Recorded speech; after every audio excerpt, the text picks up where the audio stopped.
και καλή επιθύμηση ότι το πρώτο βήμα για να γίνει το κόμμα μας μόνο τασικό, με τη μόνη τάση να είναι η εσωτερική δημοκρατία για όλους, είναι η μόνη τάση που πρέπει να υπάρχει, αρχίζει από κάτι αυτονόητο, το οποίο είναι προκριματικά ψηφοδέλτια παντού. Εσείς να επιλέγετε τους εκπροσώπους σας.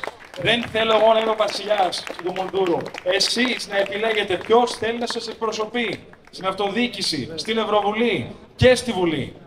Πρώτα επιλέγετε εσείς και μετά πάμε σε εκλογές. Μόνο έτσι το κόμμα θα έχει γείωση στην κοινωνία. Αλλιώς θα έχει γείωση στο λόμπινγκ, στους κλειστούς διαδρόμους. Και αυτός δεν είναι ο λόγος που κατεβαίνω εγώ, και αυτός πιστεύω ότι δεν είναι και ο λόγος που ο Αλέξης θα ήθελε να πω.